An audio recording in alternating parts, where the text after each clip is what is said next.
It's no use. I can't put it off any longer. Time to face the inevitable. I suppose I really knew the moment I clicked the buy now button that it was a mistake, but I was seduced. There was this gorgeous French Connection pleated midi skirt in a lovely shade of mint green, pure silk too, and reduced to less than half. I just had to have it, and I knew I had exactly the right top to go with it, and they had it in my size, 14. That's been my size for years. There was a time when I would never have dreamt of ordering clothes online. Oh, it's so easy, my friends would tell me, and so much less hassle than having to go to the shop. Well, count me out, I would think. There's no way I'm going to be deprived of one of life's little pleasures. Rows of lovely new garments, all with their fresh smell and inviting designs, just willing you to take something into the fitting room and try it on. And then the thrill of being able to primp and pose in private in front of a floor-to-ceiling mirror while you decide whether or not it's for you. You can't do that on the internet. But I'm afraid after all these weeks of not being able to go shopping, my craving for some retail therapy must have got the better of me.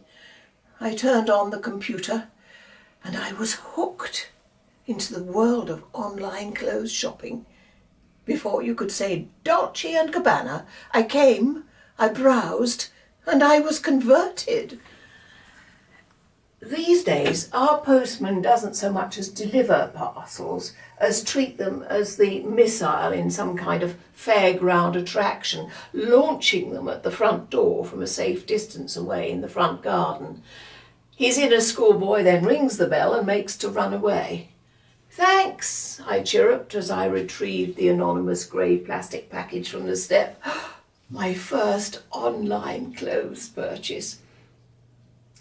The soft, silky folds caressed my fingers as I removed the skirt from its packaging.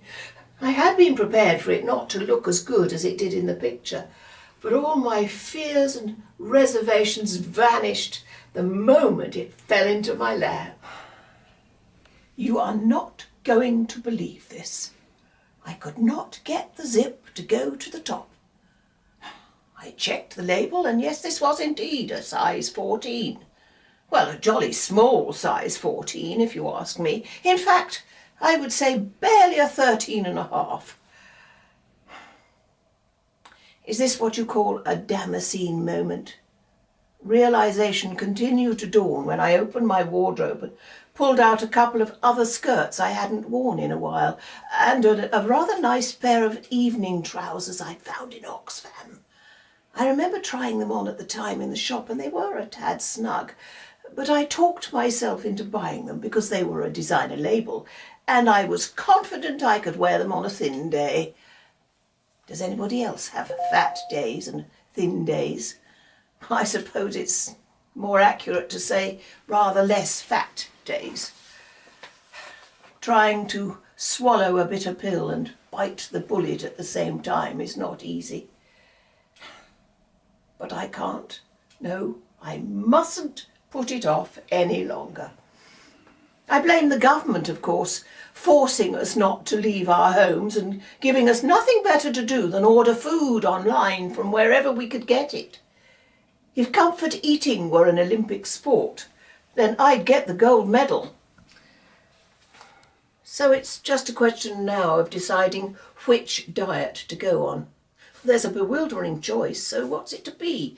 The Atkins diet, F-plan, vegetarian, vegan, ugh. Then there's the every other day fasting diet, but I have enough trouble as it is these days trying to remember what day it is.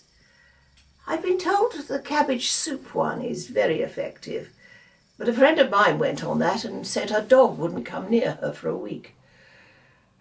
Otherwise, there's only one thing for it. I'd be kidding myself if I thought I could wear it on a thin day. So that skirt will just have to go back, and I'll exchange it for the next size up.